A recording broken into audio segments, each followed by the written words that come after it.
구독, 알림 설정까지 부탁드립니다. 오늘도 우리 사는 이야기 찾아주셔서 감사합니다. 사연자분이 보내주신 이야기 시작해볼게요. 안녕하세요. 저는 한 번의 이별을 겪은 돌싱맘입니다. 말이 좋아 돌싱맘이지 어릴 적 실수로 한 남자의 아이를 낳았고 실제 함께 산 기간은 1년 남짓되다가 신랑은 군대를 가게 되었고 전역 후 신랑의 잦은 외박과 바람으로 결국 이혼을 하게 되었어요. 사람들은 이혼하면 위자료다 양육비다 돈도 많이들 받고 헤어지던데 저는 신랑도 어려서 경제적 능력이 없기도 했고 당장에 그 사람과 이별하는 게 큰 목표였어서 이것저것 재고 따지는 것 없이 쫓기듯 이혼을 했습니다. 그리고 저는 친정으로 가서 아이를 키우며 생활했어요. 지금의 신랑은 제가 문화교육센터를 다닐 때 경제 수업을 해주신 강사인데 그 수업에서 재테크라든지 돈 굴리는 법, 뭐 그런 수업을 진행했었던 것 같아요. 제가 이것저것 갖고 있었던 게 몇 개 있어서 그 강사님께 따로 문의를 드렸고 이후 몇 번 사석에서 만나면서 친분을 갖게 되었습니다. 그리고 처음부터 저의 신랑은 제가 아이가 있는 것을 알고 있었고요. 아무래도 아이가 어리다 보니 재혼을 마음먹기까지 꽤 오랜 시간이 걸렸어요. 제 아이도 처음엔 삼촌이라고 부르면서 자주 만나기도 하면서 친해지게 되었고요. 아무것도 모르는 아이지만 그래도 본래 아빠가 없고 지금의 신랑이 새아빠라는 것쯤은 아는 나이라서 조심스럽게 시간을 오래 뒀습니다. 그렇게 2년 정도 만나고 아이와 신랑도 친해지고 나서 저희는 결혼을 했어요. 물론 아이를 생각하면서 결혼을 하지 말고 그냥 연애만 해야지 라는 생각도 한 적이 있는데 신랑이 저희 아이를 너무 예뻐하기도 했고 특히 신랑도 재혼이라서 마음이 조금은 편했던 것일지도 모르겠습니다. 신랑은 아이를 너무 좋아해서 꼭 아이를 낳고 싶었는데 당시에 전처가 직업이 운동을 했는데 아이를 낳으면 공백기가 생기고 아이를 낳고 나서도 몸이 망가지기 때문에 아이는 절대 안 된다며 결사반대를 했다고 해요. 신랑은 결혼하면 아이는 낳아야 한다는 주의라서 결혼 상대는 아니라 생각하고 연애만 하고 있었는데 아내가 아이를 낳겠다고 말을 바꿔서 결혼을 했고 결혼은 2년 동안 아이가 생기지 않아서 아이랑은 인연이 아닌가 보다 생각을 했는데 알고 보니 전처가 피임을 하고 있었어요. 그 배신감에 신랑은 이혼을 했는데 처음 저를 봤을 때는 저라는 사람이 좋다가 저를 만나면서 제 아이까지 예뻐 보여서 인연이라고 생각을 해서 결혼을 하고 싶어졌대요. 그렇게 저희는 재혼을 했고 2년 정도 정말 제 아들을 본인 아이처럼 살뜰히 챙겨주는 신랑과 행복한 나날을 보냈고요. 2년이 지난 어느 날 임신을 하게 되었습니다. 신랑은 뛸 듯이 기뻐했고 아들도 동생이 생긴다니 방방 신이 나서 돌아다니더라고요. 신랑은 하루가 멀다 하고 몸이 아프지는 않은지 혹시 먹고 싶은 음식은 없는지 챙겨줬고 임신 때문에 잠이 많아진 제가 불편하지 않게 아들과 놀아주거나 주말이면 집 청소에 밥까지 챙겨주는 주변 지인들이 부러워하는 신랑이자 아빠였어요. 그렇게 10달을 꼬박 채우고 10시간의 진통 끝에 예쁜 딸아이를 낳게 되었습니다. 신랑도 아들이 하나 있고 딸까지 있으니 우리 집은 완벽하다면서 주변에 자랑까지 하고 다녔는데 문제는 아이가 조금씩 커갈수록 아이들을 차별하는 신랑의 모습이었어요. 처음에는 아직 둘째가 어리니까 관심이 더 필요하기도 하고 조심해야 하는 시기니까 그렇다고 생각을 했어요. 집에 들어와서 정말 짧게 첫째 아이에게 인사를 하고 손을 씻고 바로 둘째 아이를 안고 하루 종일 있기도 했고 수시로 우리 둘째는 아빠를 쏙 빼닮았네? 그런 말도 자주 했습니다. 그래서 몇 번 제가 신랑에게 따로 이야기를 한 적도 있어요. 여보, 첫째 있는 데에서 아빠를 닮았네, 아빠 붕어빵이네 그런 말 하는 거 첫째한테 상처일 수도 있어. 아기가 아빠 닮는 건 당연한 건데 뭘 그런 걸 갖고 그래. 첫째도 당신이 친아빠가 아닌 건 아는데 둘째한테만 그러면 당연히 서운할 거야. 아우, 유나는. 알겠어. 조심할게. 그리고 몇 개월이 지나니 아이가 기어다니기 시작했습니다. 아이가 기어다니다 보니 이것저것 건드리는 것도 많아지고 때도 쓰더라고요.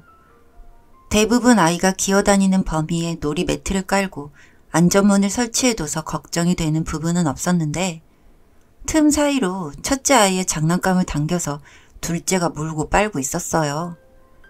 아이의 장난감이 더러울 수도 있으니 가서 장난감을 빼줘야겠다 생각을 하고 있는데 신랑이 갑자기 아기에게 가더니 장난감을 쑥 빼서 바닥에 던져버렸습니다. 그리고 그때 첫째가 보고 있었고 가장 아끼던 장난감이 부서져서 울기 시작했어요. 이런 거 위험하니까 잘 치워둬야 해. 울지 마. 뚝. 저는 아이에게 장난감을 새로 사주겠다고 하면서 아이를 달래는데 신랑은 정말 많이 바뀌어 있었습니다. 시댁에 갈 때에도 몰래 둘째 아이만 데리고 다녀오는 날도 많았고 이미 집에 많이 있는 아기 옷도 꼭 둘째 것만 사와요. 제가 몇 번을 그러지 말라고 말려도 딱 그때뿐이고요. 그리고 한 번은 시댁에서 있었던 일이 있어요. 두 아이를 데리고 시어머니 생신이라 시댁을 가서 밥을 먹을 준비를 하는데 첫째 아이가 낼름 음식을 하나 주워 먹었습니다. 저는 어린 아이이다 보니 그럴 수 있다고 생각을 했는데 시어머니께서는 보시고는 아이 뒤통수를 탁 하고 때리셨어요. 어머니, 어디 어른이 먹지도 않은 음식에 손을 대? 그래도 애를 이렇게 때리시면 어떡해요. 제가 조용히 알려주려고 했는데. 애 이러는 거 나중에 둘째가 보고 배우면 어쩌니? 더 잘 가르쳤어야지. 그래도 애 때리는 건 하지 말아주세요. 그렇게 말을 하고 있는데 신랑이 와서 시어머니 편을 들더라고요. 당신 지금 엄마한테 대드는 거야? 그럼 애가 뭘 보고 배워? 그게 아니라 아이 훈육에 대한 거잖아. 그럼 내가 얘 때리면 당신 나한테도 그러겠네? 왜 자꾸 애를 때릴 생각을 해? 당신이 이렇게 대들면 애가 뭘 보고 배워? 아, 전 남편한테 배운 건가? 당신 무슨 말을 그렇게 해?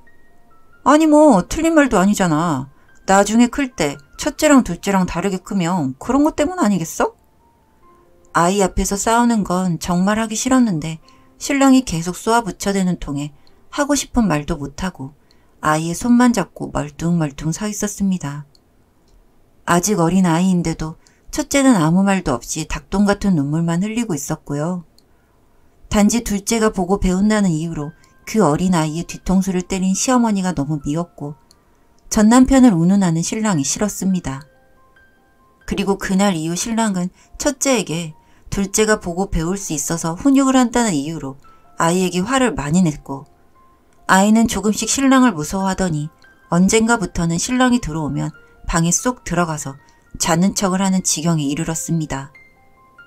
그런 아이가 안쓰러워서 아이가 자고 있을 때 방에 가서 곁을 지키고 있었는데 아이가 더운지 땀을 흘리고 있었습니다.